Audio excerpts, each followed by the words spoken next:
Whoa. Hello, Assad. Coming so quickly. I suppose I should start now. I spent most of yesterday online. I spent most of my time, when I was online, yesterday, I spent most of my time talking to Americans about the two shootings in Minneapolis. And one of the things I discovered was it's kind of calm down. It's happened before and it's happened worse and it's not the end of the world. We're used to this sort of thing. I suppose the thing is that it happened quickly it happened in quick succession. Emotions are inflamed, and what happens when large groups of people disagree with each other is that they will go out of their way to provoke each other and be provoked. And I guess that's the unusual time, but because of ICE and Trump and that sort of thing, are Americans losing their First Amendment rights? You could say that this was always anticipated. I think it was John Adams who said, "You have a republic if you can keep it." So way back then, in the time of the founding fathers thought these dumbos probably won't be able to hang on to what we have taken such trouble to give them, because they are a bunch of dumbos, and most of them are not trained lawyers. And even those of them who are trained lawyers probably don't get the First Amendment. So I have been annoying Americans by going on about the Founding Fathers, going on about the First Amendment, and going on about the fact that Sharia supports the First Amendment. But I don't think I am much believed, but they certainly can't prove that two verses in the Quran that I rely on do not exist, i.e.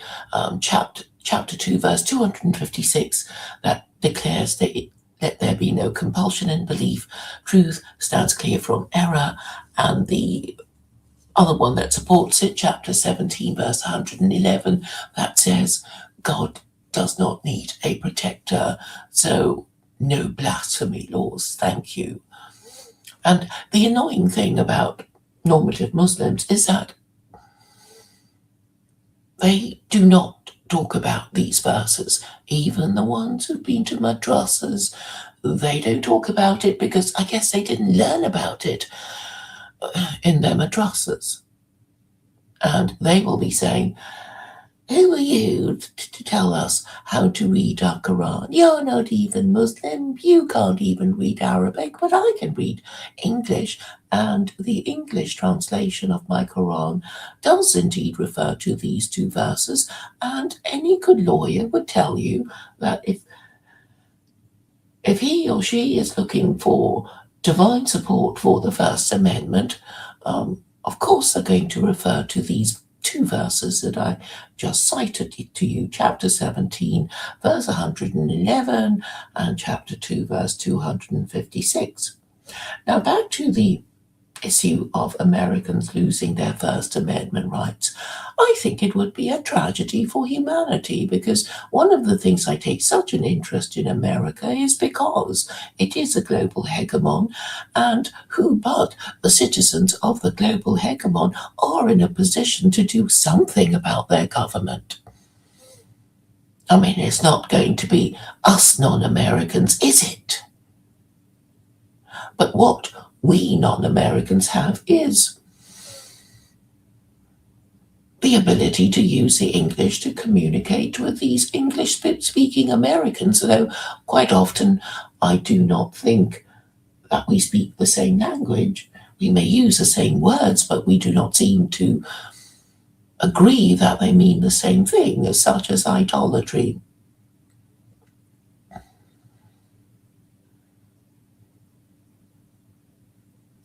So I want, as a political commentator, to explain why I take such an interest, particularly when Chad, this American who doesn't like me talking about American things because I ain't even American, he should understand why I do that. I know I have to repeat myself a lot, and it must be boring for the more intelligent ones of you who have been paying attention, but many things need to be repeated because a lot of people behave like, okay, here's an analogy. You have water, you want to pour into little bottles with tiny necks. That could be equated with the brains of Dumbos who sort of know you want to fill them with information, but don't want to be filled with information. So they're moving around trying to escape from this pouring of water. And most of it won't go in because, because of the little bottles with their tiny necks. So even though you might pour huge amounts of water over them, it's not going to go in. And that's why I have to keep repeating myself.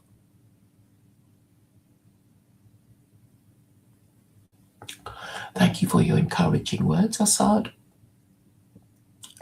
And so they will say things like, you're not even American. What business is it of yours? And I say, well, because America is a global hegemon and it does take other people's stuff and bomb them and do bad stuff.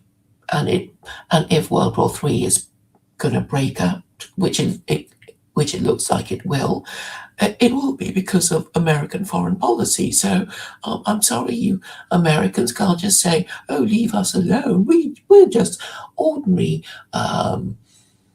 people in an ordinary country," and that false modesty. It's the same thing with Jews. I once spoke to a rabbi who said, "Oh, Jews are just ordinary people. We just want, our religion is no better than any other religion.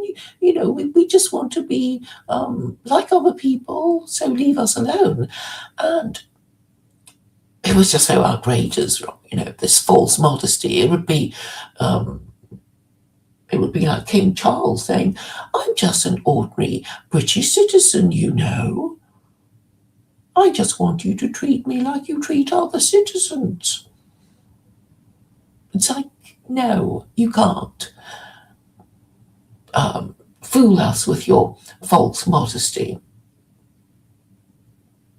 So while I know it's a bit annoying for people to know your business and tell you what you should be doing, I guess it's the responsibility and the privilege of Jews, of Americans, and I guess Christians and Muslims too, because, everybody knows your business, right?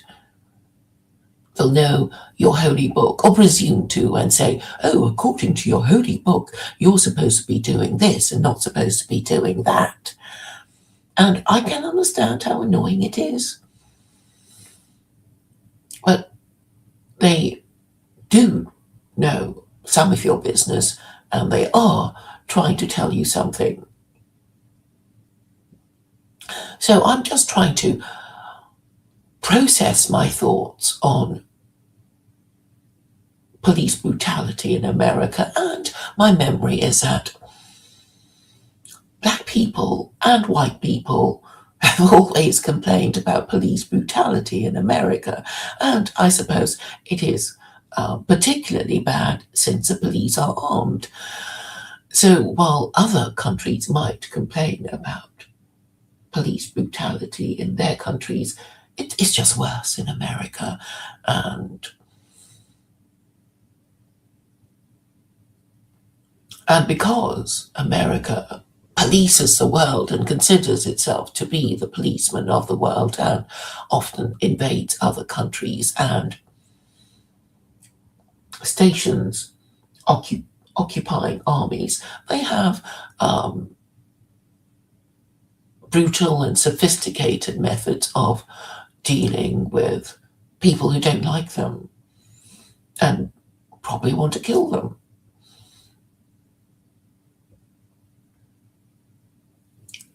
But let us talk to Americans nicely, because I'm often accused of, I'm often advised that I would win more hearts and minds with honey more than vinegar. But if you're too nice to people, they don't realize that they're doing anything wrong. And I guess if you're too mean to them, they'll just hate you and do the opposite just to be spiteful. But at some level, their own self-interest is involved, because I guess if you live in America and you don't want to move anywhere else, you want to feel that your government is not going to start World War III and is not going to perpetrate police brutality on protesters. So basically yesterday I heard from Mike Malzahn that, if I thought what happened in Minneapolis in the last week was bad, he's got much worse things to tell me about. So he mentioned this white woman who was only trying to report a rape. Because she held her mobile phone in a certain way, she was shot dead because the policeman thought she was carrying a gun. And then he mentioned some other man being chased by police, trying to get into his own apartment. And because he was holding his wallet in a way that suggested he was holding a gun, they killed him. And he also said the people who joined the police are not the brightest bulb in the box, and probably joined because they like the idea of beating up people and shooting people.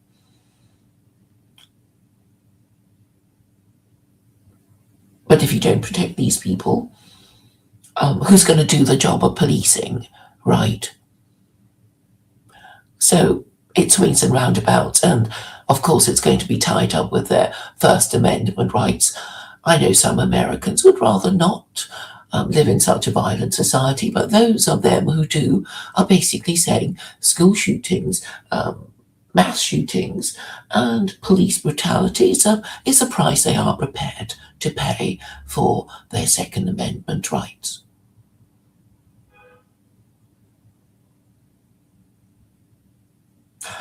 One of the other things that I discovered in these conversations with Americans is that the Founding Fathers saw the danger of a standing army. And a standing army is basically an army that you pay from year to year to be members of your soldiery.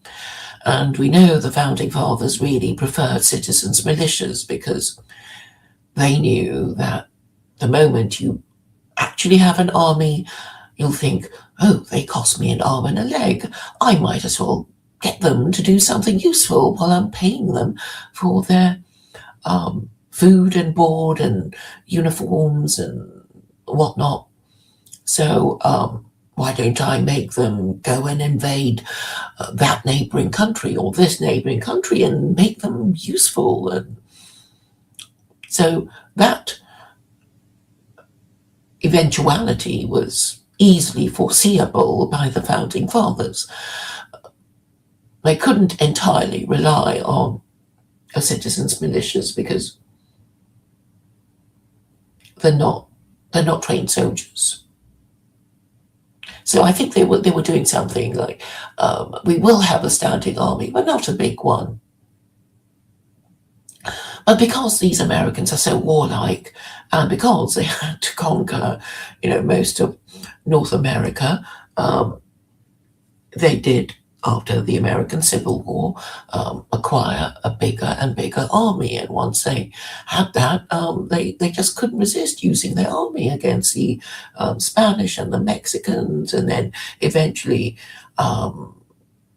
treated South America as their backyard and evolved the Monroe Doctrine. And because they were so powerful, Europeans who would start a war with each other at the drop of a hat, eventually got themselves into trouble and begged the Americans to join them, and the Americans did. And, we already know that it was the British who eventually led to America acquiring the global empire of the Europeans. So we know that the Europeans would fight each other about whether the king was crowned by the Pope or not. And then the whole thing became political, because, if you're used to your king saying, I'm a good king, I'm supported by divine right, and the Pope in Rome says, I'm a good king because he's still talking to me, and, whatever. So this was what sustained the European order when Europeans were Catholic. And then, what happened with Henry VIII, who decided it was more important for him to sire a son rather than leave his kingdom to his daughters, and because the Pope wouldn't approve his application to annul his marriage to his first wife, Catherine, he broke with Rome. And I suppose you could see his point, like, why should the Pope tell me why I can't divorce my wife? But the thing is, the Pope also had a point, because his wife had done nothing wrong, except, be beyond the age of childbearing. She was 40 when the annulment happened. So the Pope wouldn't grant the annulment, and Henry decided to become the supreme governor of the Church of England, which was to be his own Pope, and said, well, I'm just going to divorce you, Catherine, and I'm going to marry Anne Boleyn. And that didn't go well, because Anne Boleyn ended up being beheaded, and third time lucky, he married, his third wife was Jane Seymour, whom he loved, and who gave him a son who did not survive into adulthood. Muslims could say that if Henry had already been Muslim, he need not have divorced his first wife, nor needed to have executed his second wife. He could have just divorced her if he discovered she wasn't good enough for whatever reason. And but really, he could have kept all three of them as a Muslim, and sired a second son. Well, I guess no. Jane Seymour died soon after childbirth, so he would have had to acquire a fourth wife if he wanted another son. But anyway, I mean, he could have done that as a Muslim man, and nobody would have raised an eyebrow. And I think Muslims should be smarter in examining Western history and saying, well, if you'd been Muslim, that problem that caused you to kill so many other Christians would have been entirely averted. And I think it's very easy to do that.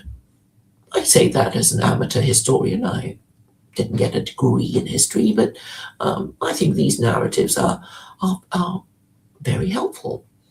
And of course, it would be the easiest thing in the world to demonstrate that if the Americans had already been Muslim, there need not have been a second civil war. Sorry, there wouldn't have been a civil war in the first place, because apparently it was about slavery, right?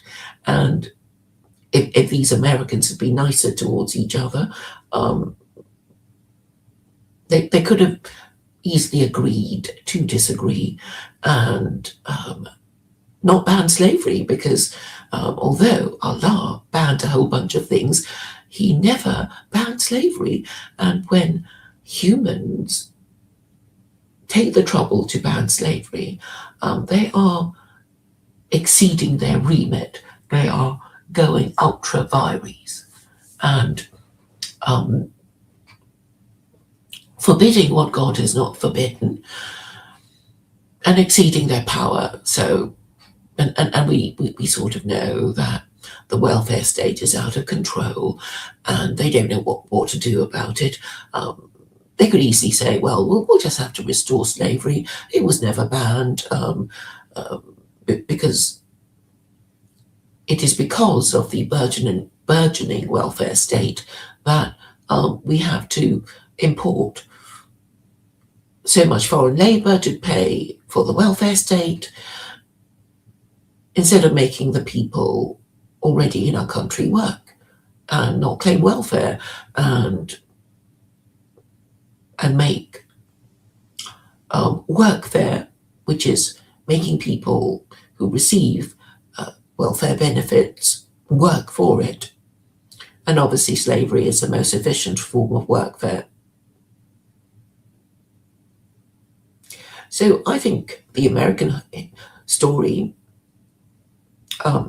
is, and actually a lot of European history is very, very helpful in making the point that these Europeans pretending to be Christian could have saved themselves a lot of pain and suffering if they'd already been Muslim. But it's not too late, you know. It's that sort of idea, and I encourage people who think this proposal has mileage to read up about American and European history, particularly the European wars of religion. Europeans are unique in being the most warlike people on earth, and now they're behaving as if they've always been peaceful and don't know what you're talking about when you say Christians have not always been, you know, the meek and mild white people who allow all these immigrants to come to their country. I mean, if Christianity were working properly, they would have not even allowed it. And I have been saying that Christianity officially failed Protestants and kings in 1918.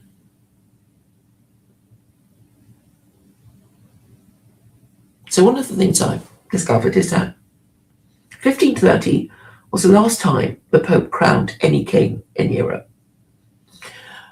So although we know that the Spanish king is Catholic, the coronation ceremony is very modest. And of course, the Spanish king has very little power. But for some reason, King Charles was crowned. His coronation was, a big televised ceremony, a globally televised ceremony. And I think it's something to do with the Anglo-Saxon Empire. What do you think? the Americans want to keep the British monarchy going because the British monarchy controls lots of territory useful to America. There's Canada, there's Australia, there's New Zealand.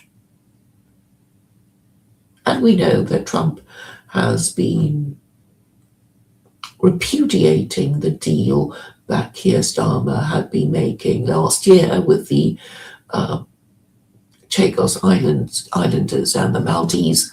So I think the Chagos Islanders will be happy that Trump is saying, no, Britain, you cannot give the Chagos Islands to the Maldives government, and some other arrangement has to be made. So in a way, it's a kind of reprieve for the Chagos Islands, who were basically kicked off their own land and made to come here, made to come to live in Britain, and eventually lose their identity. But back to the question of why America is important. If we don't like the American government, we can't even get our European leaders to say no to America. We already know what Starmer and Metz and all the others are like. I mean, okay, there is Viktor Orban, but he's only one man in I don't know how many members the EU has. So the last time I looked, it was 28 members. So we can't expect Viktor Orban to make any kind of impression. Living in Britain, I would like it to be a British Prime Minister who says the things I want European countries to say with one voice, which is, we're not, we reject what you're doing now to Greenland. You can't just take our stuff and tell us to go jump in the lake. If you're going to be like that, we might maybe see what the Russians can do about it, because the Russians are also threatened by American air bases, and well, I guess the Americans are going to put their missiles on Greenland and threaten Russia and Europe, right? That's what the plan is. So as Europeans, you would have thought they'd think, well, instead of buying very costly American liquid gas, we can get cheaper energy from Russia, and we should stop being mean to Russia. And we were only being mean to Russia because of NATO, and NATO needs repurposing, shall we say. It needs repurposing. The North Atlantic Treaty Organization, that is what NATO stands for. The presumption is that Western Europe and America were against Russia. And I guess, really from the beginning, that there was no threat from Russia. All these ancient land empires, they're not expansionist. This is something to remember. I know they say, oh, China wants this, Greenland. China doesn't want Greenland. China is not an expansionist empire. And we really should understand the different behaviors of land empires and marine empires. So marine empires are, they become successful quickly and then suddenly control everything by controlling all the choke points, the sea lanes, and the coastal cities. Well, then land empires have been there for much longer, and they're more cautious in their diplomacy because, the old and the wise and the sensible, and you could equate marine empires to some 16-year-old male who's won the lottery, probably, and behaving recklessly and enjoying the thrill of the gamble. And that, I think, fits the profile of the Anglo-American Empire, because they are indeed sea empires. So if you look at the map of America, you know that there's a west coast and there's an east coast, and it's ideal if you have the most powerful navy in the world to be a global empire, because you can launch your battleships from the east coast and the west coast and control the world that way.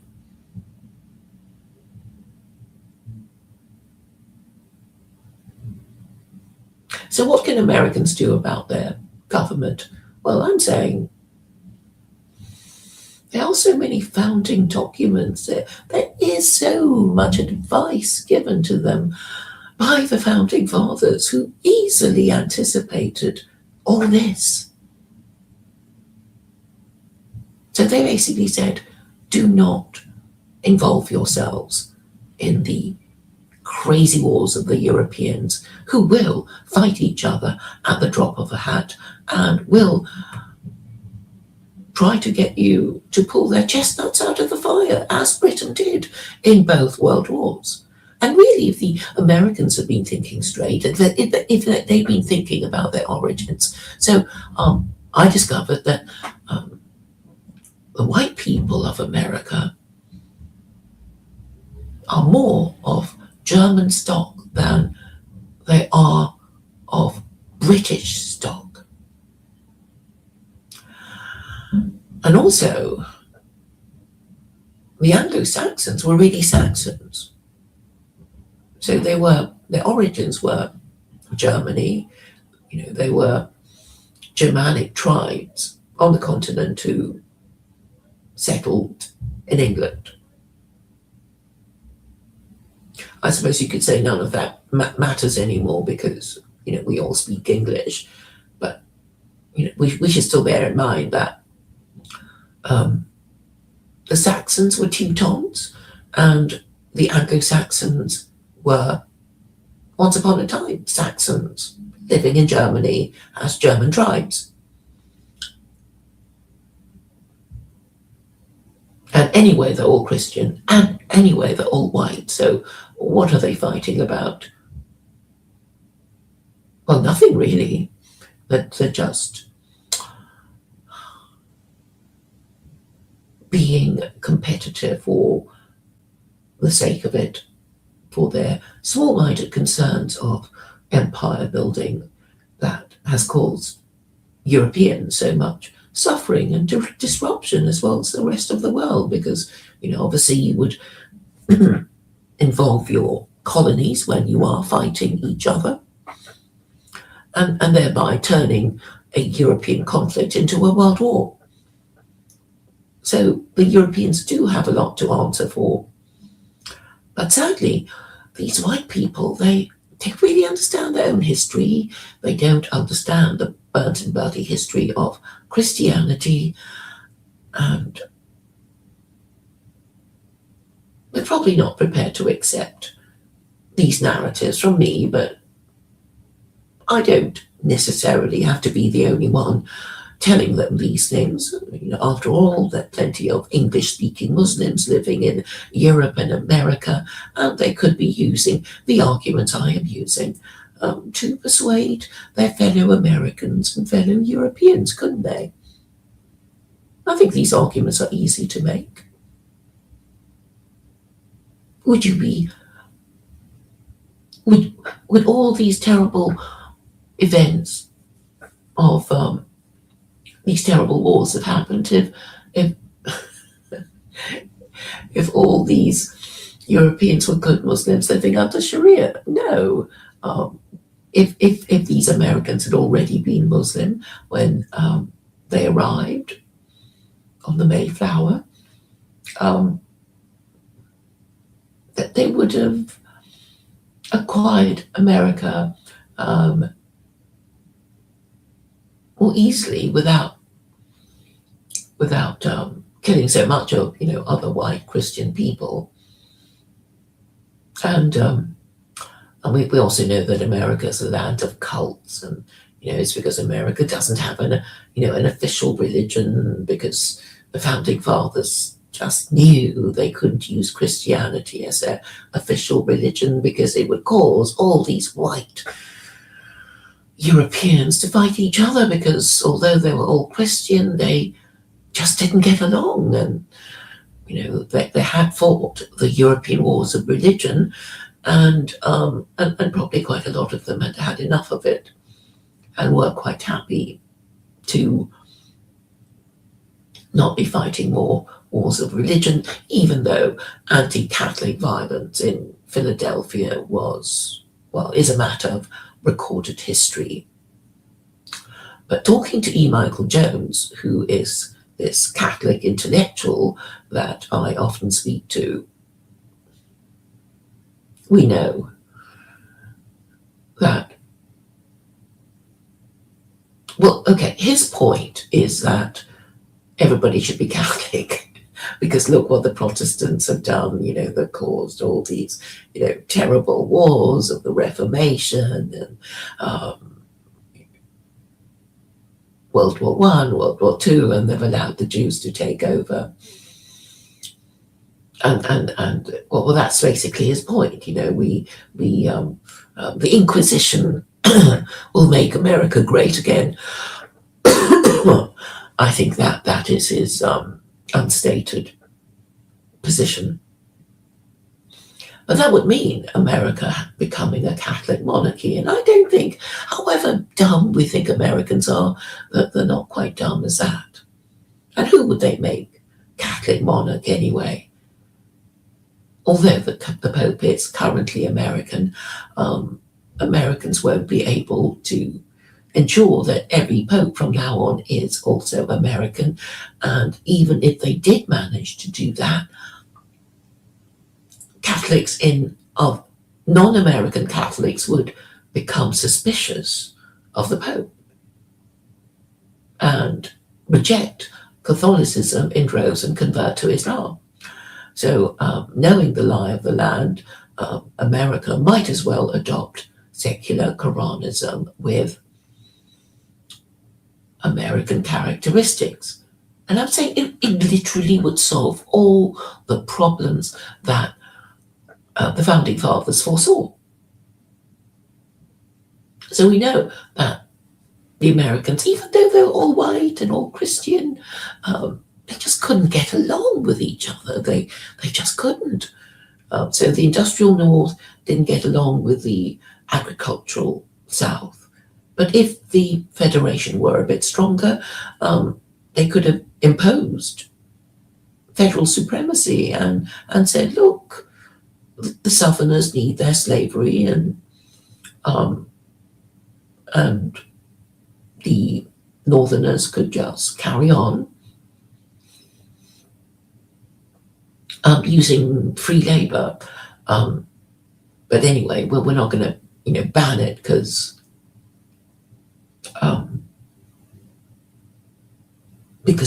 God did not forbid slavery.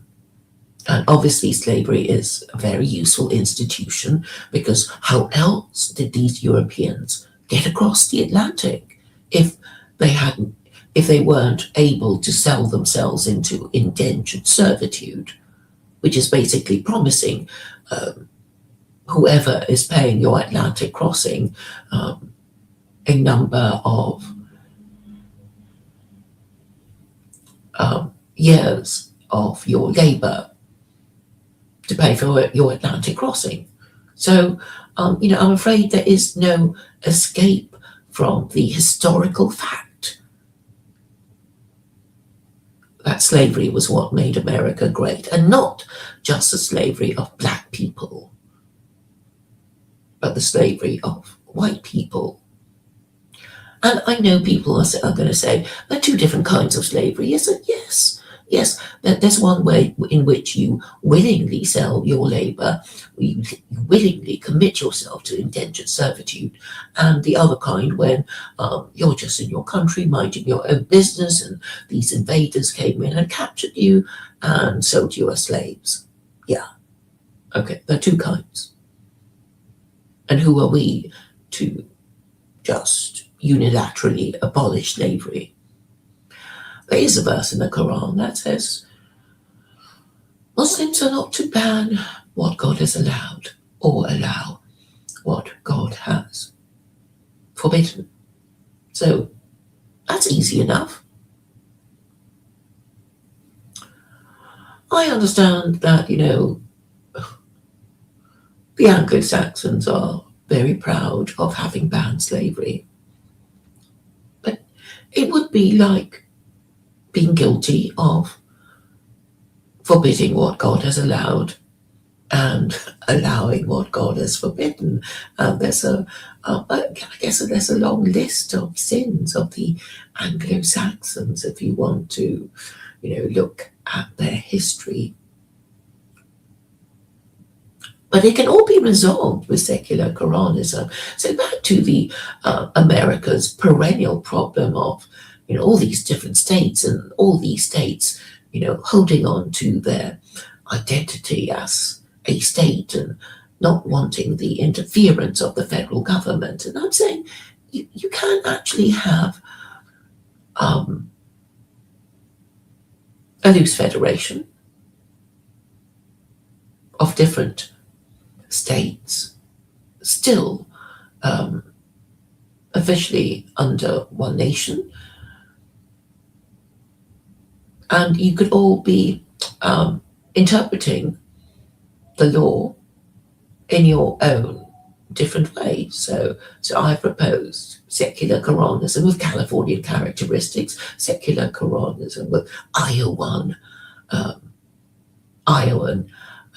characteristics. All these different states, they can interpret the Quran in their own way, and therefore they will feel, part of the union, but be interpreting the same laws, and they can do it in their own, particular way, and keep their identity as a distinct state of America. So what's the problem with that?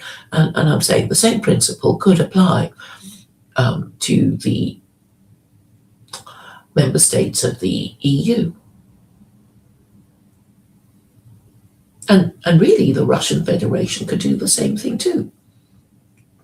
And once the world is using roughly, the world would be singing from the same hymn book if my idea were to be adopted by powerful countries all over the world. And I'm saying, of course, it would result in global cooperation and global peace. Of course it would. So I don't know why Muslims won't support secular Quranism, because what they really like, I know, is to make Israel live under Sharia. And it is arguably Sharia if the Israelis are living under secular Quranism with Israeli characteristics. So there's my solution to all these global problems of foreign policy. Am I expected to write another book that nobody will buy or read? You would have thought with all these problems somebody might just consider my solutions, even if they don't quite agree. I don't even mind being mocked. If you think my proposals are ridiculous, but I don't think they are. And that's probably why no one will discuss them. No one will be seen to be discussing them because they're scared. Because, yes, I admit that they are heretical to the liberal order. After all, I am proposing theocracy, a secular theocracy governed by the commandments of Allah. that uncompromisingly supports the First Amendment, allowing freedom of belief and expression with no official religion, no blasphemy laws. And of course, it could only work with usury banned, with gambling banned, with unmarried parents treated as sex offenders, that sort of thing.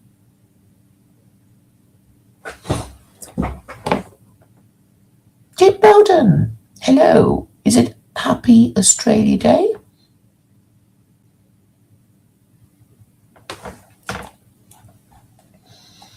Is it really? Let me have a look.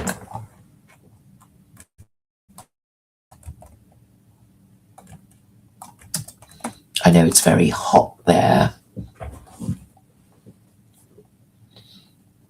26th January, it marks the 1788 landing of the first fleet and raising of the Union flag of Great Britain by Arthur Phillip at Sydney Cove. So how do you celebrate it? Contemporary celebrations, citizenship, ceremonies.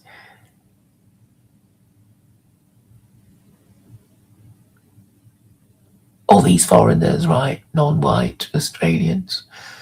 Well, maybe you'd like... I've been talking for 47 minutes. I do have other things to do. So what else does Jim Bowden say? Look, people keep saying, you're not American, you're not European, what do you do? It's like, yeah, it doesn't matter where I live. Are the things I am saying untrue? Don't Westerners have the same problem of mass immigration, and don't Europeans have the problem of America taking their stuff?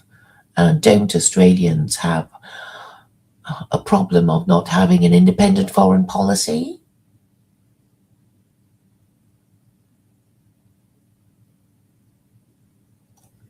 So I don't think you understand, Jim, that I am proposing the reintroduction of slavery. Of course, it would be humane slavery and the kind of slavery that I wouldn't mind living under. So basically, what I'm proposing is this. In the UK, we have the Department of Work and Pensions. And what I'm proposing is that the DWP, as it is now called, be the DWPM, the Department of Work, Pensions and Manumissions.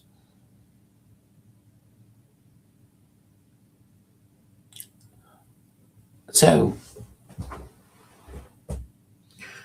what they would do, what the department would do, would be to manage labour relations. And obviously there would be pensions that have to be given to the workers as they go through their working life. And it should be something uncomplicated. You're not entitled to have your pension until you retire. And it should be simple. It's not, oh, do I go on this pension plan or that pension plan or whatever. And obviously it would help if inflation were under control, and it would have to manage, things like apprenticeships and, and deal with business and industry and agriculture and their needs and their labour requirements, and work out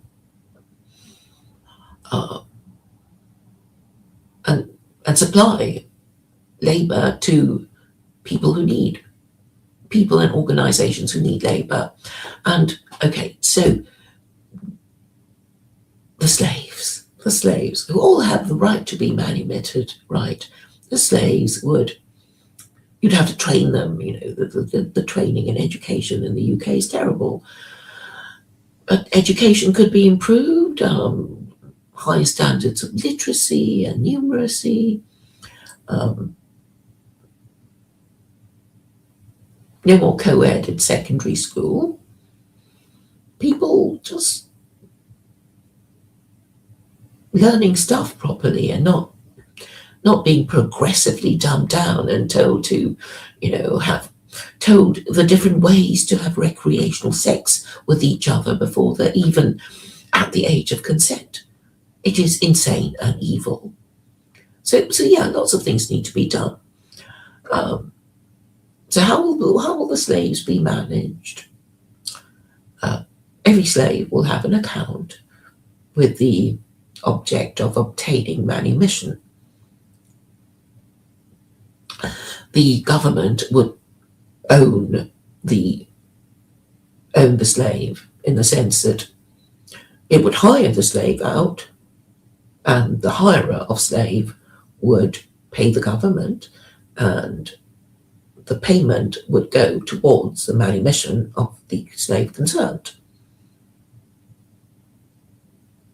And yes, there will be slave training programs, and there will be, slave visitors to ensure that the slave is working properly and that government property isn't being damaged. And well, I guess if the slave and hirer of the slave are not getting along, they could be what's the word, transferred to a different hirer of slave. I think this can all be done. It's really not rocket science. So if you have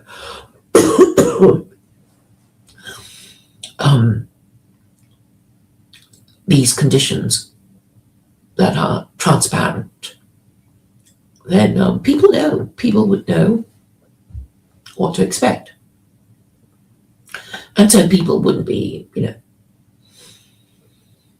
paid to stay at home and watch or do whatever they do when they don't have to go out to work. Now, the problem will be these unmarried mothers who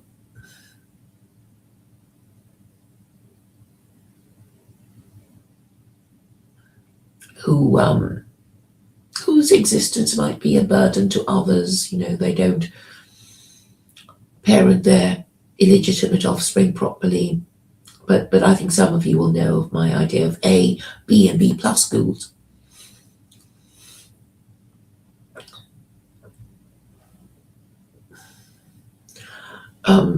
There has been a proposal that I'm aware of about a hostel for fallen women.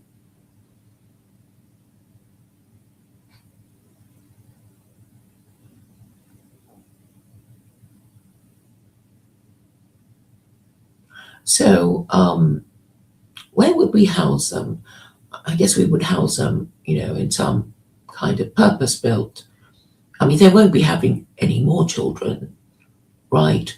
Now that they're going to be treated as sex offenders if they have children without a marriage license. So, but they're stuck with, however many they have. They're not going to be having any more unless they can find some man prepared to marry them and adopt their children. But most of them won't be able to find a man to adopt their offspring, so they will have to live in special accommodation where they will be expected to behave themselves and not,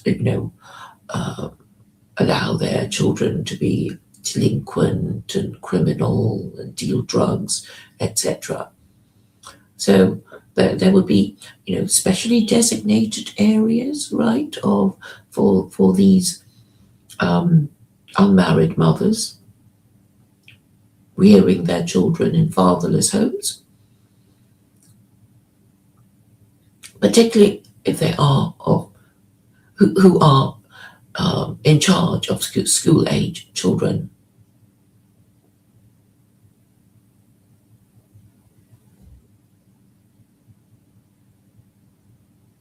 Yeah, So, well, that's a new idea. That's a, what shall we call them?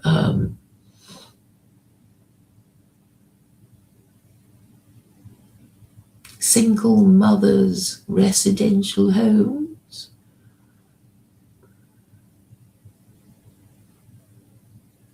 It can't be hostels for fallen women because,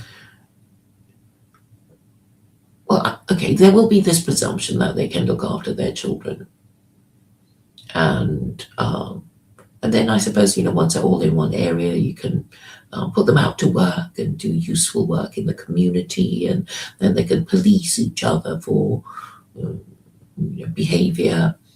Um, yeah. I mean, I guess there's plenty of work to be done in any area, and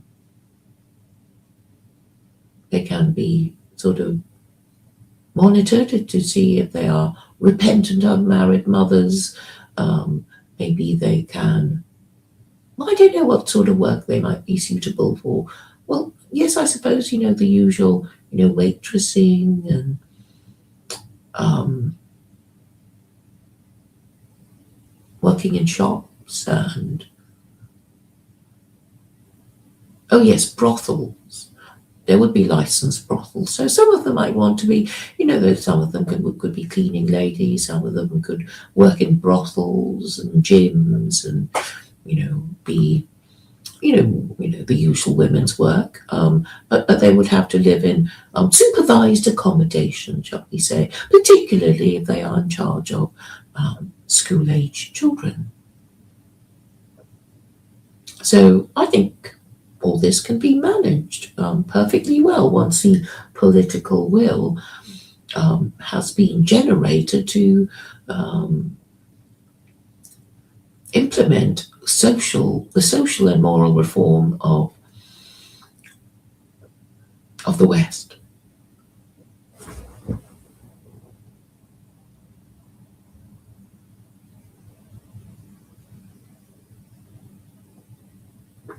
Okay, I will give Jim Boughton the link, I suppose. Look, controlled gonops.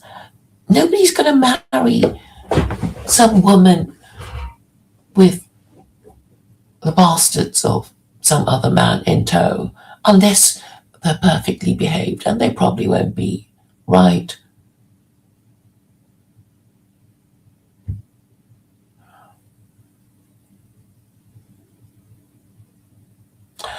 One of the ideas I kind of like toying with once I read about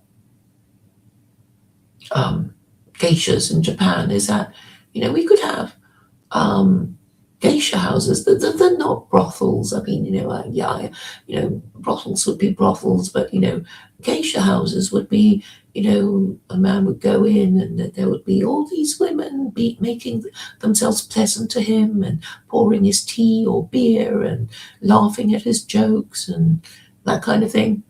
So you could train these women to be nice to men, right? I think it would be fun. I don't want people to think secular Quranism would be, just terrible thing. There's no fun, and everything would be regimented. There will be lots of fun in a secular Quranist way. Lots of games and TV shows and that kind of thing. Hi, Jim.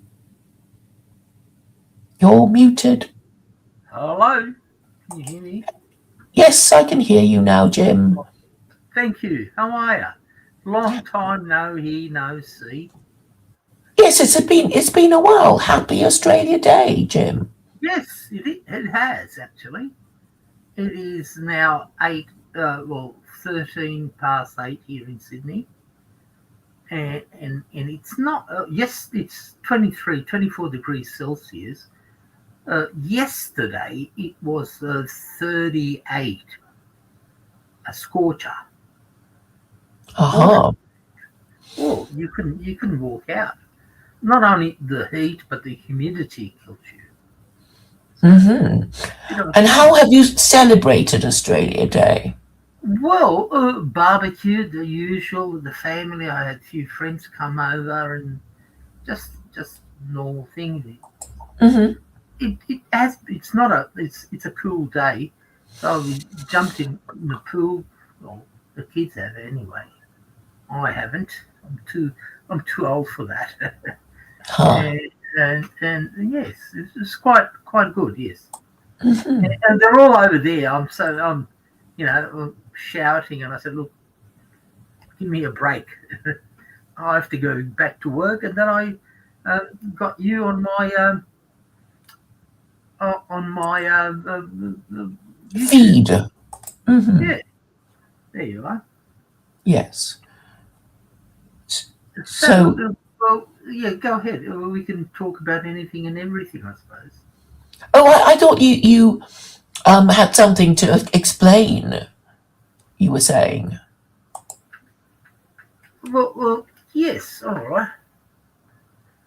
One of the, just let me just hold on. I'll put in the. I've got my. Bear with me. Can you Hmm. hear me now? Can you hear me now Yes, better? yes.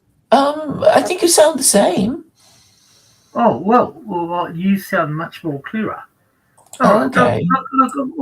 I mean, I don't know. I'm talking about you're in Britain, as you know. I've got a son living in Britain, and all that, and I'm getting contradicting. There's a lot of propaganda. I fully understand.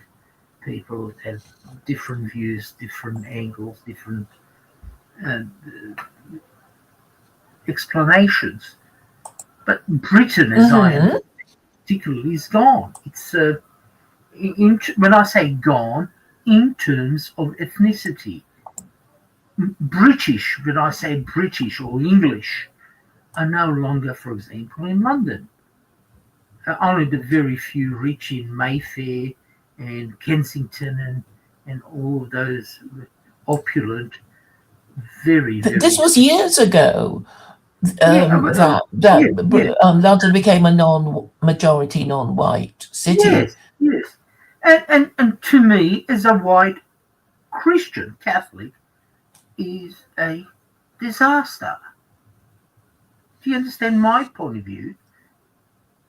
Well, And I know a lot of white nationalists who say, "Oh, I just hate it in the what's that? West. I'm going to Well, it's live not. in No. Japan," No, and it's where not they are a hate. minority. Well, it's not hate. Each I to know, their but own. yes, I mean, I understand. It might be. It would make you uneasy, but it's happened. But you're not being killed by all these No. foreigners. And what happens when I become a Brazil, where it's lower than 50%? Well, Of I mean, the my point is, white, just hold, my white European, whether it's French, British, English, Irish, whatever, Spanish, Italian, look. Yes, I know, I know. become I mean, all the minority. different. And just let me finish. Haven't we, or them, or they, whatever you want to take, have a right to say, this is our country, this is our Christian religion. Well, it's not This is Christian, just is like, it? no, just hold on. I know it's not. Majority is secular. I understand. No, hear me out, please. This is our continent. Foreigners, when I say foreigners, and I'll be specific, Islam, non European African, Asian, Middle Eastern, get the F out of here. Well, you have to kick And them it's not out, being and if you racist. can't organise that, then I guess you Yeah, have to put up with it, right? yes, exactly. I absolutely right. Absolutely concur and agree what you're saying. But your Might is government right. wants to import Might is them. right. Yes, yes. And my angle on that is, as you know, I'm not going to mention the small hats, but anyway, I'm not going to go down there and bang. I don't even know what it's feminism, right? Feminism has resulted in a low birth rate. I mean, are you really going to blame the Well, Jews all for right, stop feminism? there. I fully agree. All right, stop there. You said feminism. What? Who's the mother slash father of or instigator of feminism? Go on, you tell me. Well, I don't think it's the Jews. I think No, I didn't say that. why I do didn't you say why the do you Jews. blame them? Are No, you really saying? Are you no. really I saying? I am Are I you am really asking saying you. that? Are you really saying women, won't be able to think? Oh, why shouldn't we have more rights? Without the Jews whispering in their ear, No, no. I see you're bringing in the Jews. I want to keep the Jews out of the you want to kick conversation. them out. Well, you Yes. have to Well, I'm organize asking you a yourself. question. Who is the mother of feminism? Father of It takes communism two is to Karl Marx. tango. Who you don't know, No, do it's you? not. Well, who tell me? No, secular political ideologies tend to not take Well, you marriage don't know. I'll seriously. tell you. Sangster. Google it. What? No, well, there you Who? go. I didn't hear what you said. Her name is Sangster. Sangster. Yeah. How do you spell Why? it? I haven't got the correct spelling here. I think it's Margaret Sangster. I could be wrong there. But anyway, something emanates from someone. Leninism begeth from Lenin. Christianity begeth from Right. Christ. So there were no So, Gentile no, feminists. what I'm saying, Sanger. Sanger or Sangster, sorry, Sanger, yeah. Sanger. Well, yeah, that's right. Yeah. She was So, American, but you prefer to concentrate on her Jewishness, do you? well, But I mean, yes, she wasn't behaving as if. yeah. Yeah. Well, I mean, people who are obsessed about Jews will just say that's it's not Jewish. upset. No, so But you're putting no, actually, she's no, Irish. Her parents were Irish Catholics, no, they so weren't. she's not even Jewish. It's it's not being against the Sanger's Jews. parents were Irish See, Catholics you got to who understand. separately Look, emigrated from Ireland. Her can father, I? Michael No, Hennessy Higgins, immigrated that's to not Canada with his Wikipedia. family, then Wikipedia. moved to the US at the age of 14 and joined the Union Army in the No, Civil War as a drummer at 15. no, she's from Russia. Anyway, I won't go into No, and then it says, upon leaving the army, he studied medicine and no, phrenology, but ultimately became yeah, a stonecutter. Her mother, Anne Purcell Higgins, doesn't sound Jewish to me, immigrated to the US with a family during the Great Famine. Anne and Michael were married in 1869, so not Jewish. who does she? All right, but it's not the issue. I'm not talking about Jews. I'm not against the Jews or anybody. It's Zionism I'm against. It's political ideology. I got Jewish Well, friends who don't do Israel that. is an American colony. Do you understand what I say when I say Israel is an American Well, colony?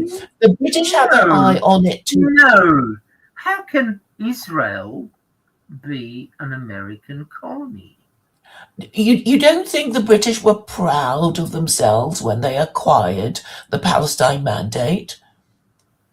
Weren't they cock a hoop and proud of themselves when they finally acquired the Palestine Well, Mandate? no.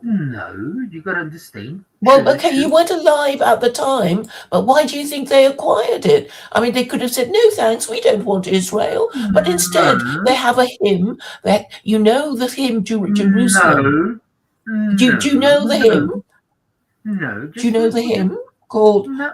Did Those Feet in Ancient Times? Do you know that one? Maybe you can Mm, sing it for us. no, I cannot sing that. You got to But you understand. maybe you know it. Do you know it? I've heard of it, but I do not Okay, know it. okay. Don't you sing it in Australia? Of course, So it goes, and did those feet in ancient time walk upon England's mountains green, and was the holy lamb of... Okay, I've got the wrong... I'm not going to try and sing it, but you know that one. And did those feet in ancient time walk upon England's mountains green, and was the holy lamb of God on England's pleasant pasture seen? It's a poem by Blake. And did the countenance divine shine forth upon our clouded hills? And was Jerusalem builded here amongst these dark satanic mills? Bring me my bow of burning gold. Bring me my arrows of desire. All those weaponry. Bring me my spear. O clouds unfold. Bring me my chariot of fire.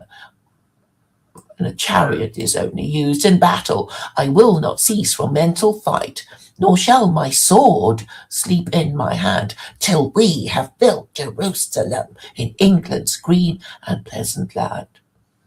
So there you go. I mean, you always had your eye on Israel, and there's even an ideology called British Israelism. I'm sure I've tried to. Yeah, right. You've heard of it? Now, what are you trying to prove? I'm saying that the global hegemon that was Britain at the time, right, wanted Israel because it's the most prestigious colony in the world, particularly if you're I Christian. thought it was India. The jewel in the crown of the British Empire was India. Well, yeah, okay. So you got India, but it's just some heathen country. But to get Israel, the Holy Land. When did Britain acquire Palestine? 1918. Bingo. After the Turks supported the wrong side in World War II, World War I. The Salt Treaty, yes. And what happened then? Before that? Well, the British didn't hang on to it for very long. No, don't get the Scots, Irish, or the Welsh involved, the English, in terms of Sir Winston Churchill. What did he say to the Ottomans, the Turks? Kemal Atatürk at the time, to be precise. What?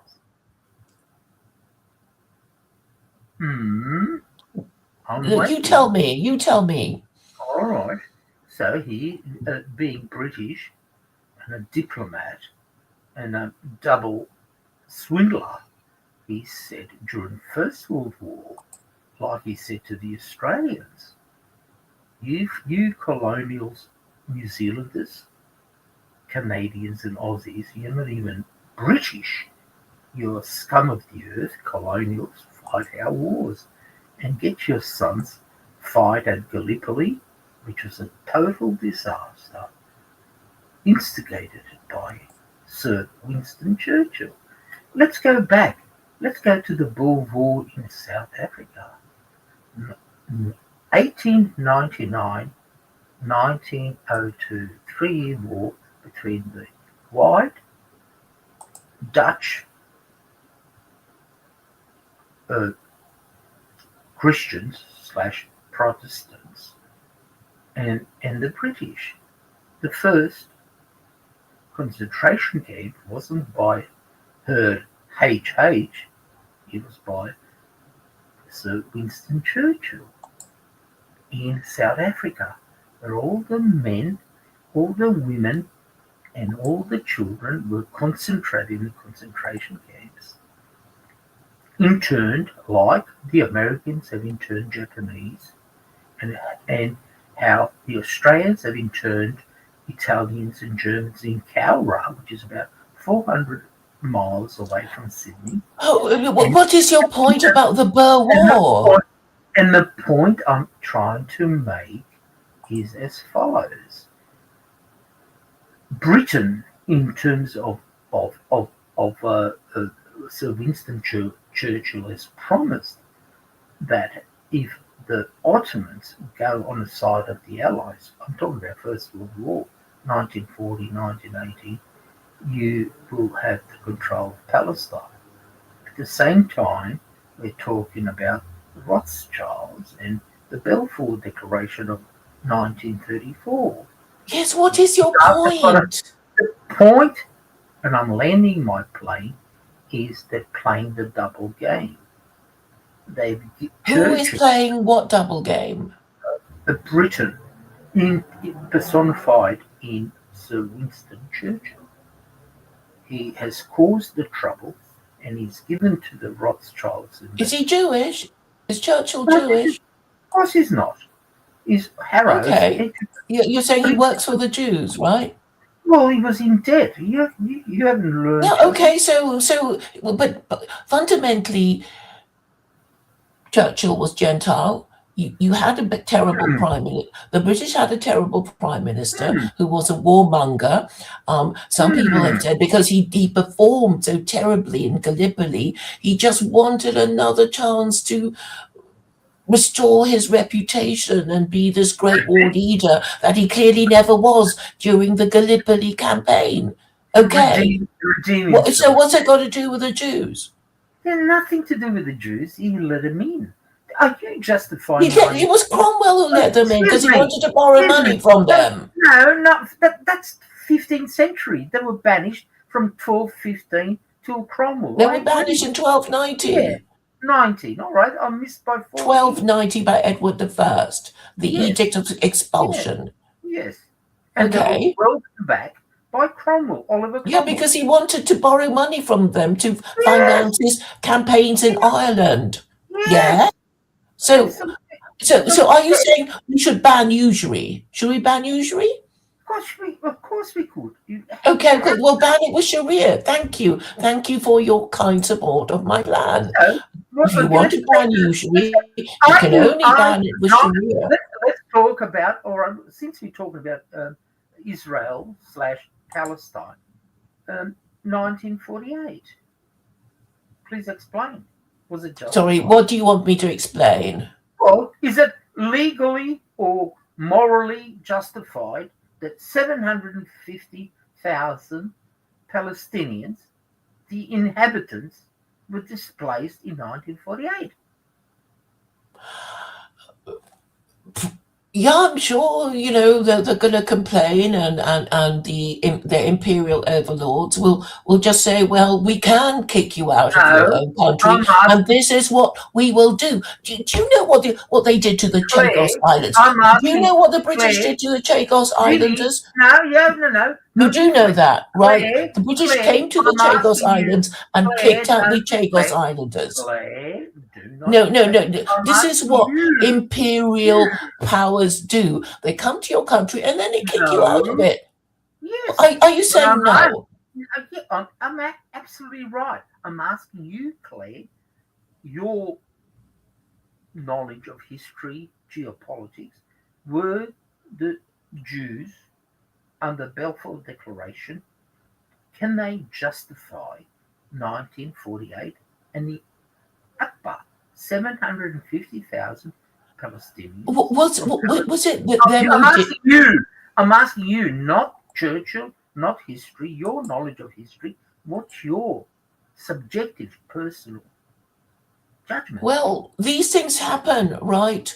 No, yay or nay?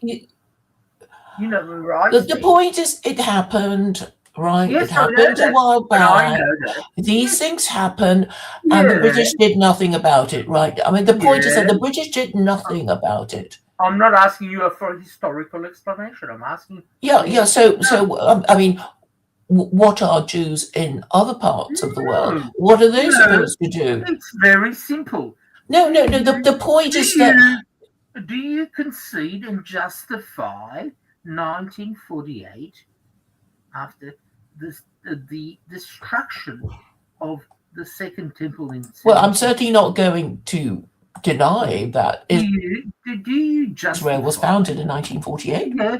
Do you justify the foundation of modern state of Israel as being morally? Okay, so you want me to say that I want Israel to be dismantled? No. What do you mean by that, huh? Well, you say, look, if something is not found on good foundation, if you want to build a house, you've got to have deep. Okay, what do you want to happen? What do you want to What happen? my saying is, it's morality. I'm not arguing Oh, you're legality. talking about the morality of empires. No, what empire? Jews and 2, 3 million Jews in 48. That's not an empire. Well, okay, so they came out of nowhere. They weren't facilitated by anyone. So what event What? what event So are you talking about? do you agree? Concede they were justified in founding Israel in 1948? Yes or no? I'm not going In to your justify. you don't want to put your money where your mouth is. Exactly. In No, no, terms of I'm politics, saying it's happened geopolitics, now, it and the happens. only reason Shit why happens. Israel, Shit happens. Look, yeah, stop shit does happen, mate. shit does Stop happen, obviating. and I've been Answer a pointing out simple to you, question. I've been pointing out to you, Now. I've been pointing out to you that Oh the God. imperial powers are Well, interested I'm not in interested in in imperial Israel. power. Yeah, We can talk about other, but you we're don't talking think about Britain was an mongrels. We imperial can, power? well, of course You it don't was. think America And, is an imperial power? yes, of course it is. And there's a lot of wrongs done. Yes, absolutely. Look, Venezuela. It's transgression of international law. It's been thrown into shit as we speak. I mean, there's no Okay, more international law. Yes. the problem, Jim, is that you don't get it. You don't get it Yeah. that Britain Well, is a you don't want to vassal answer my state. simple Well, question. no, Was yes or no to what modern question? state of Israel No, you want me to founded in join you. Okay, 1948 I'll have to remove justified? you. I'll have to remove you because, as usual, Jim is drunk and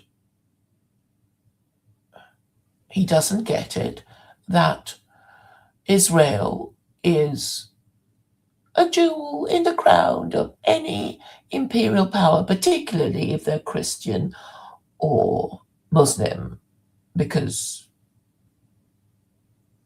it is Jews that started off the religion of Christianity and Islam, because it is the Jews who got their revelation from God in the Torah, and it is Christians who worship a Jew. So how on earth is Jim going to reconcile these ridiculous positions? He obviously doesn't like Jews, but he's supposed to worship one. So I know that Jim was talking about the Nakba, which means in Arabic, the catastrophe. I'll read you the Wikipedia entry. The Nakba is the ethnic cleansing by Israel of Palestinian Arabs through their violent displacement and dispossession of land, property, and belongings, along with the destruction of their society and the suppression of their culture, identity, political rights, and national aspirations. The term is used to describe the events of the 1948 Palestinian War in Mandatory Palestine, as well as Israel's ongoing persecution and displacement of Palestinians. As a whole, it covers the fracturing of Palestinian society and long-standing rejection of the right of return of Palestinian refugees and their descendants. So let's have a look at the 1948 Palestine War, which will be another Wikipedia entry.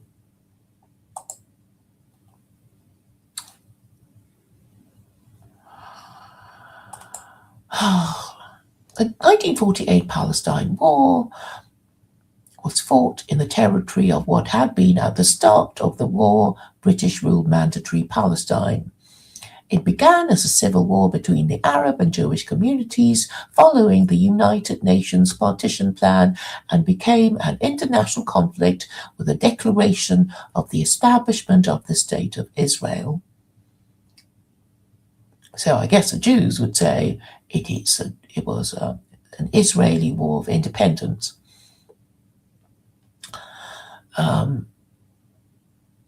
It's a long sentence. I'm going to have to read it again. Sorry about that.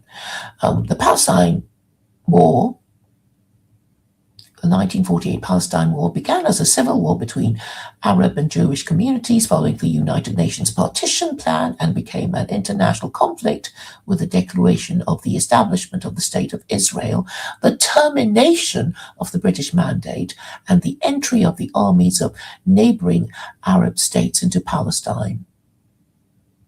So basically, it's kind of like a partition again. So we know that the British left India after partitioning, drawing a border between between Pakistan and India, and obviously there was in ethnic violence as the Muslims decided to move to Pakistan, and the ones and the Indians who didn't want to live in an Islamic state moved south. And it was the termination of the British Mandate that began in 1918. There's nothing surprising in this opportunistic violence.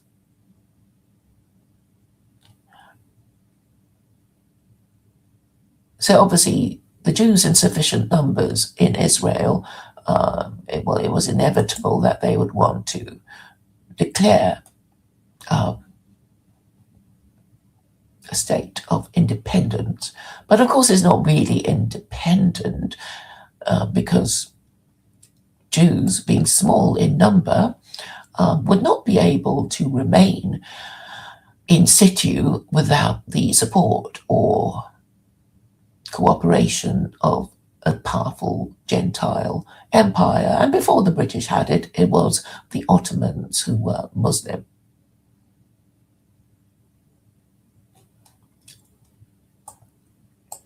The Israeli Declaration of Independence, formerly the Declaration of Establishment of the State of Israel, was proclaimed in 1948 at the end of the Civil War phase and beginning of the Arab-Israeli War of the 1948 war by David Ben-Gurion, the executive head of the World Zionist Organization and chairman of the Jewish Agency for Palestine. So it's going to be a bit complicated with all these acronyms.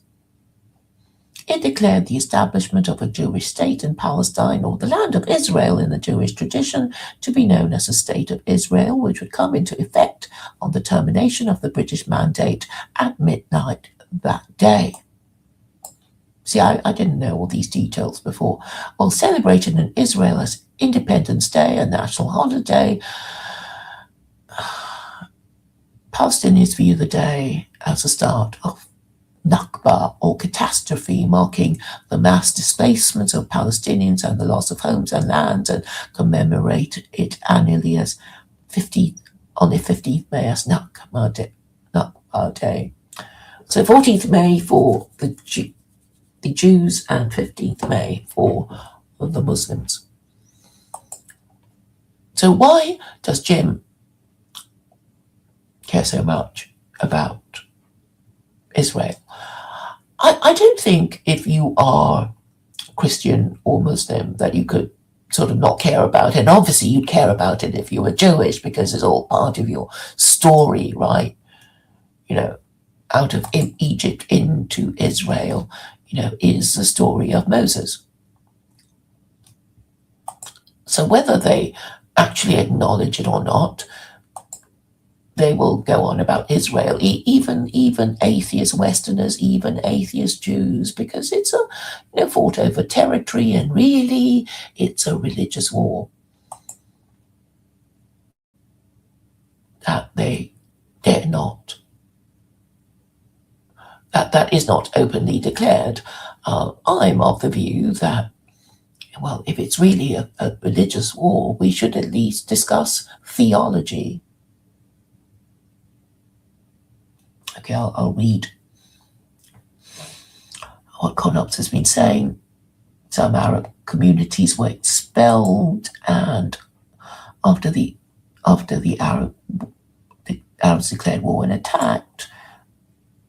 That's what happened in 1948. And the British Empire, they weren't going to do anything because they got their lights punched out, having started 2 world wars with Germany. and this is, refers to why race cannot be your religion, because it's like, look, these Germans and these British, they were originally the same race. They were originally Teutons, and they fought two terrible world wars with each other. And really, they're both Protestants, right? Germany is officially Lutheran and has been since the Reformation, and so has Britain been Protestant. So the great problem is these white people who don't know who they are, haven't got a religion, and won't admit that they need one. That is their problem.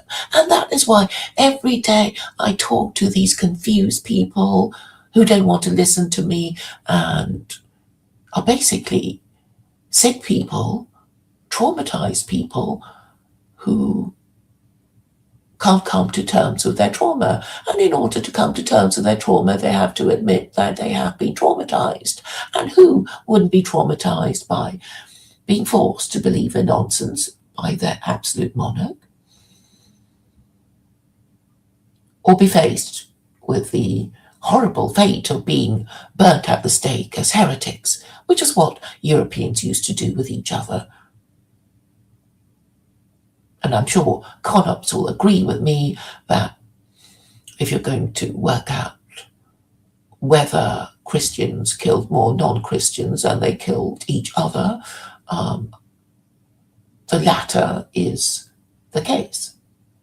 After all, it was Christians who fought two world wars with each other. And I guess, well, if World War III is going to break out, it will be between those pesky Christians again. Between, I suppose, these American Christians and their vassal states in Europe who also consider themselves to be Christian against the Russians who also consider themselves to be Christian. So it's very silly. Christianity is, obviously not covered itself with glory. The whole point of Constantine converting Rome to Christianity was to prevent the decline and fall of Rome. And what happened? Rome declined and fell anyway. And then, because the Europeans were a bit stupid, they just carried on being Christian and carried on with their Catholicism, even though they knew that Christianity failed to prevent the decline and fall of Rome. And they carried on with Catholicism, which was the only kind of Christianity allowed in Europe, until even the kings couldn't stand it anymore. And Henry VIII told the Pope to sling his hook after the Pope would not agree to annul his marriage to Catherine of Aragon. And so there were the wars of the Reformation when Catholics and Protestants fought each other, and then Protestantism splintered further into Calvinism, which said usury was okay. So on and on it goes. Today I saw on X somebody ridiculing the people of Dallas who were complaining about these Africans in their country, and they thought these Africans holding a ceremony were Muslim because there were drums and they were all in white and they were looking very foreign. And then they were told that these annoying, what religion? I mean, what? I think they were from Sudan or something. And they complained. So they complained about these Muslims and were told that they were really Christian.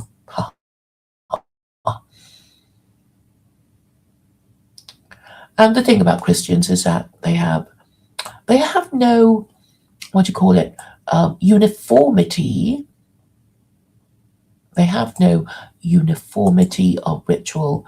So their rituals can be anything, but at least with Muslims, it's like yeah, they're doing their prostrations, So yeah, these the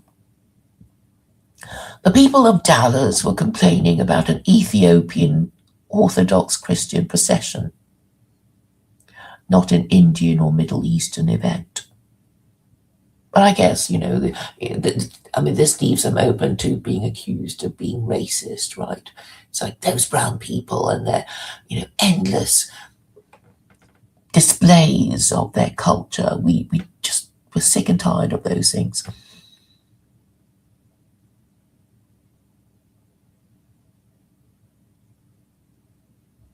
Jim was saying, well, all these lands, they used to be white. And it's like, yeah, they used to be. Nothing stays the same. And the whole point of religion, this is my theory, is to force people to is to force women of childbearing age to marry men of fighting age, to produce legitimate children and make them stay together, to properly parent their legitimate children. And that is all, well, that is the least any religion fit for its purpose should be doing. And once upon a time, Christianity did that. It enforced monogamy, making people easier to organize, particularly in the objective of organized violence, i.e. war and imperialism. So that, I think, made Europeans better at war than anybody else because they had this organized religion and because they were, battle hardened with all their crazy religious wars with each other.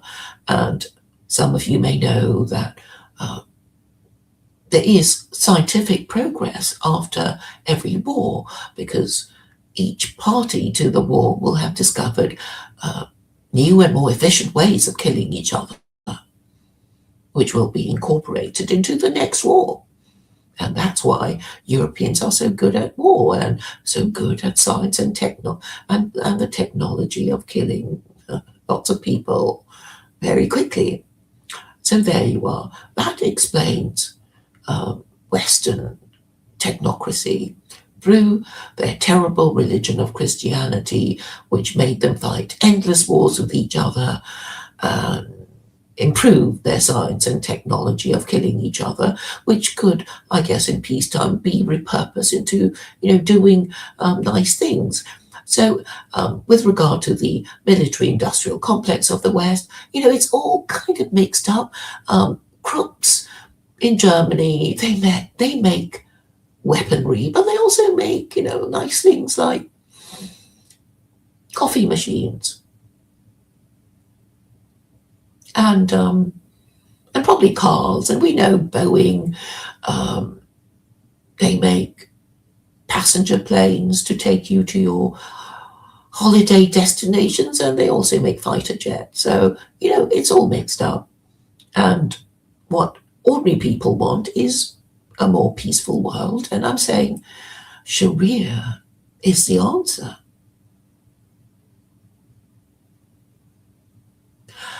And sadly, Jim, well, I know he's had a few drinks. It's been Australia Day, and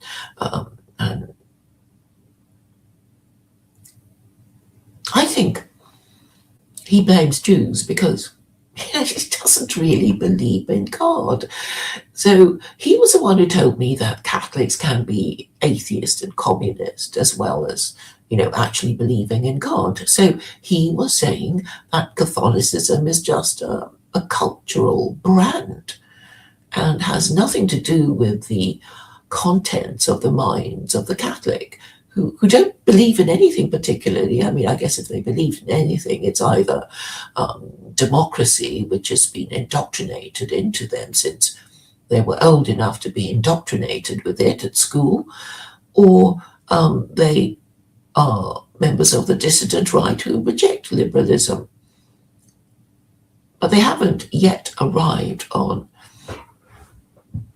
a viable moral system. And I'm saying, of course, it has to be secular Quranism. Because only secular Quranism would support um, what they as liberals would value, which is freedom of belief and freedom of expression. And it also supports the First Amendment. So Muslims can argue that Sharia supports the First Amendment. Unfortunately, most Muslims do not read their own book. And if they have gone to a madrasa, the madrasa doesn't seem to make them aware of chapter 2, verse 256 of the Quran that supports the First Amendment. And you can, in a way, understand why they wouldn't be going on about this, because most Muslims, I believe most Muslims live in a monarchy. Certainly the Gulf kingdoms are monarchies, as you can tell from the name kingdom. I know there are lots of Pakistanis, I know there are lots of Indonesians, and Pakistan is a republic, and so is Indonesia. But the point is that because they live in Arabia, you know, there's a kind of snob value, like, oh, I speak Arabic, which means I'm closer to reading a classical Arabic than the rest of, the Ummah. And I guess there is prestige in being seen to be in charge of Mecca.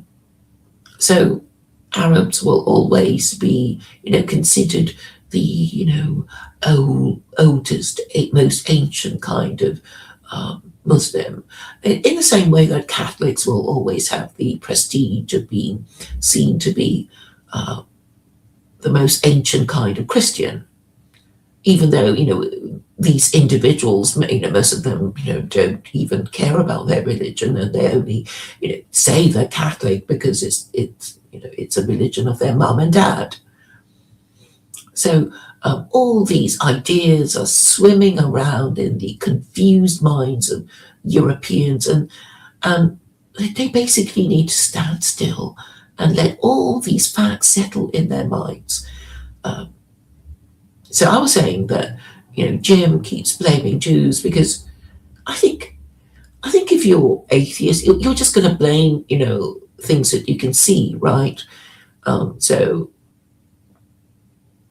the media is always going on about Jews, so nobody's going to deny the existence of Jews. And although there are some anti-Semites who say the Jews that we're always complaining about, they're not really Jews. This is a line of reasoning I can barely understand. So they want to accuse Jews of, doing all the stuff that they did, and then the next thing they say is that the Jews that they blame for everything don't really exist. But so these anti-Semites are basically insane or moronic, and I'm saying they are confused and moronic because they don't really believe in God. And that's why they blame Jews, because they think Jews are the most powerful people on earth.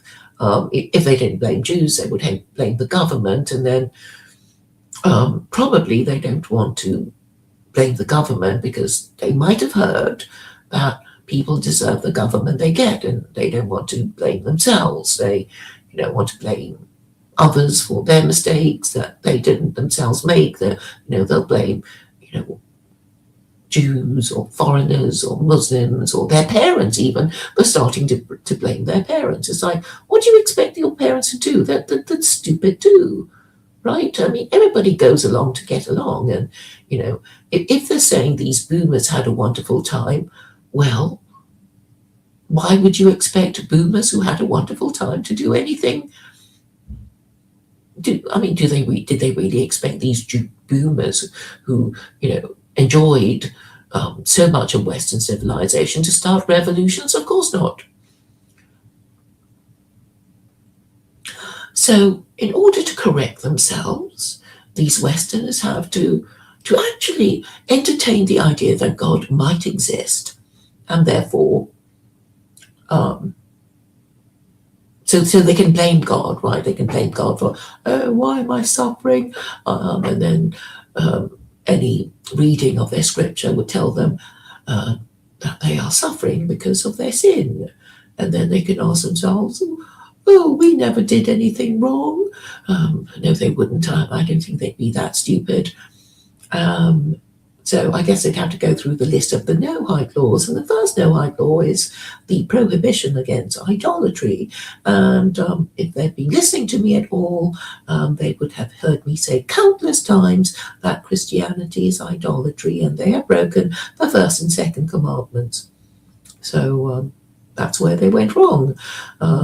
As for Jews, well, they should obviously have told these Christians about their idolatry and blasphemy, but sadly for these Jews, they do not take their own religion seriously enough to martyr themselves for it. So they just beat about the bush and say, Christianity is okay and, blah, blah, blah, while hating on the Muslims who have, in theory anyway, been much kinder to Jews or more tolerant of Jews when Christians persecuted them and forcibly converted them to Christianity. I suppose a book needs to be written about it, but do I have to read it? Can't some trained historian write this book? Isn't it easy to understand once you can entertain the idea that God might exist to punish disobedient Jews and Gentiles who are guilty of idolatry? Can Jews and Muslims, apparently correctly praying, be guilty of idolatry? And my answer is yes. The Hadith talks about hidden idolatry, which is basically thought crime. So a Jew or a Muslim apparently praying correctly, i.e. not bowing before idols, can be guilty of hidden idolatry if they do not obey the laws of God in their lives. So so pretending to be a Jew, pretending to be a believing Jew or Muslim, when you're not, when you're really an atheist, makes you a hypocrite. And this is why I really like the Quran. It says hypocrites go to hell. And I mean, you have to entertain the idea that some divine intelligence has basically said, look, isn't the Quran superior to the Torah in a way that even Jews cannot argue against? And why do we keep assuming that these Jews are so smart when they can't work out even the most basic thing, like the fact that Israel is just an American colony? And so was Israel, not even called Israel, when the Ottomans were in charge.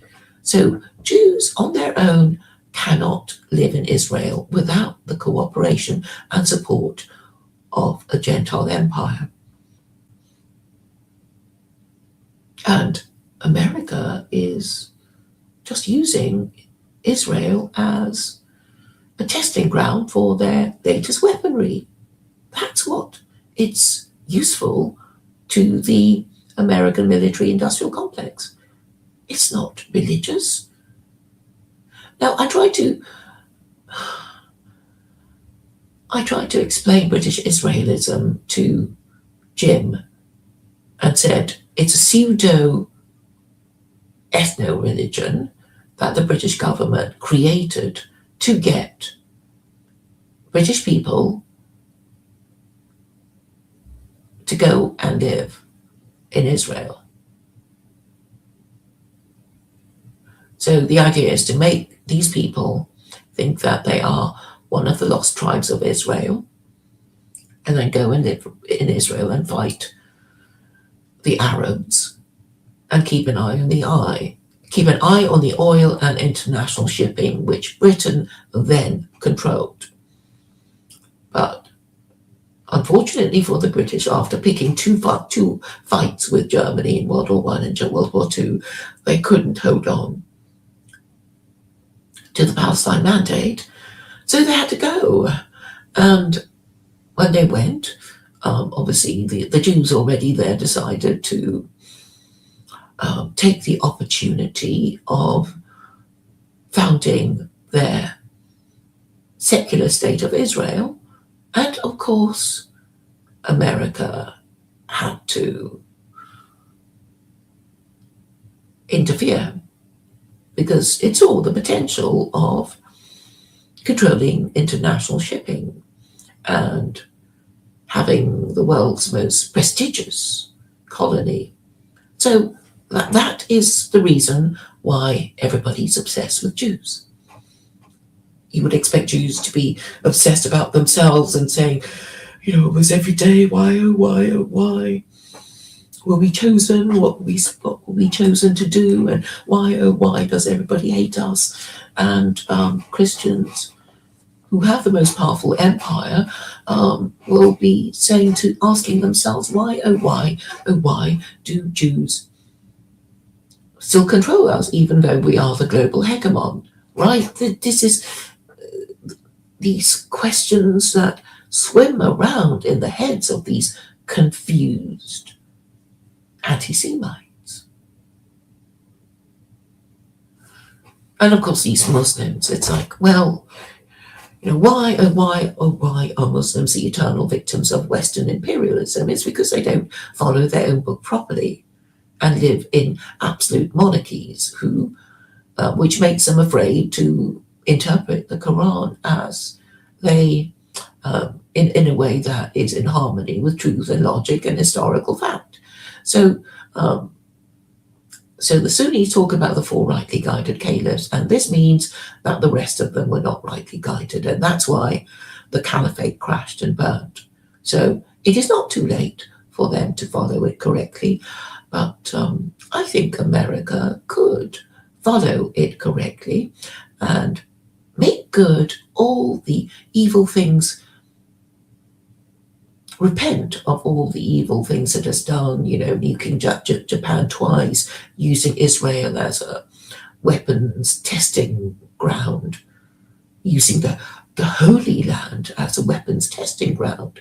How dare they? So they could repent and oh yes, it's my hope that our corrupt and incompetent ruling classes could be made to repent of their sins by agreeing to grovel on the ground in sackcloth and ashes in a media event to be broadcast globally. And in this way, adopt secular Quranism with, American, European, Russian characteristics, whatever, and then everybody can adopt it. India, China, and then things will sort themselves out. That is my hope for the world. So how about it, people?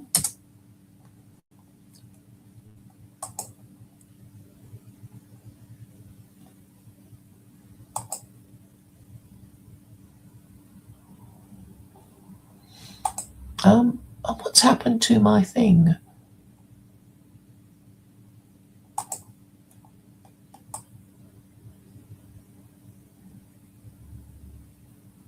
Oh, I'm sorry.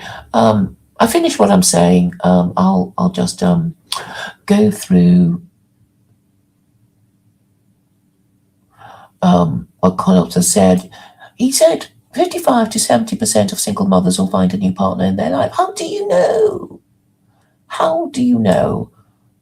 Do you think they'll get married? I don't think so. Yes, of course, single mothers will be still considered attractive short-term sex partners.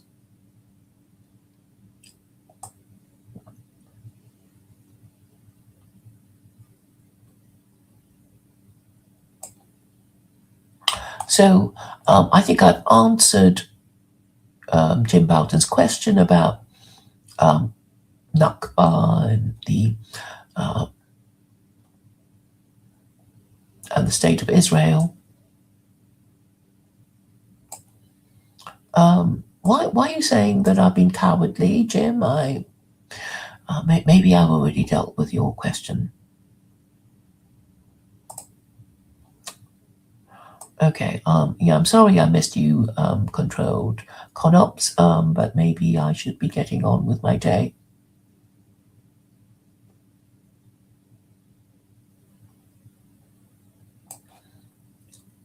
How did Conops know that these women in bikinis were Emirati?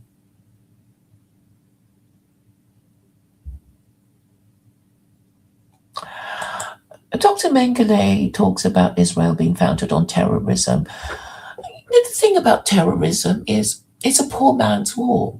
Terrorism is a poor man's war. And I have often asked myself, if there is such a thing as a just war, isn't there such a thing as a just act of terrorism? And then I think of Nelson Mandela, who was imprisoned for terrorist offences. So, and then he became an elder statesman, a world statesman. So I guess not all acts of terrorism are unjustified. I don't agree with you, Dr. Mengele, about Jews being the world's misfortune because, without Jews, there would be no Jesus for Christians to worship. And I believe, Dr. Mengele, that you consider yourself to be Christian. And I think you once even told me that you were baptized as an infant. So, we really can't just wash them out of our hair.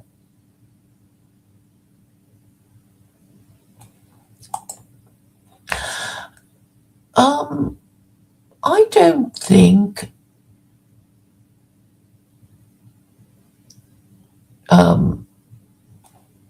okay. What you complain about, Dr. Mengele, was what another Australian complained about. I think this law just applies to Australia. I haven't been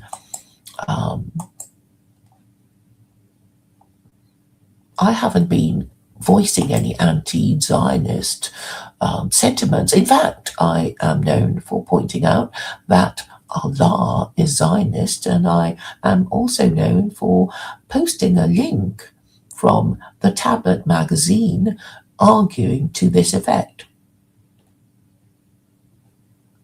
So I don't think Dr. Mengele will ever understand what I'm trying to say. Yes, I'm sorry. I see I've got 4 comments. Sorry, I wasn't even looking. I was, looking out the window, thinking of the next thing to say. I'm pleased that I managed to say what I was hoping to say, addressing Jim's issues.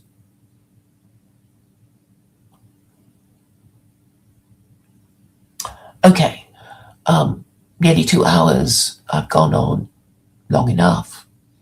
I hope there's been some new useful stuff. Thank you all for coming, and I hope you will use these talking points I've given you in your social interactions with people who are inclined to discuss politics. Thank you for coming and your attention.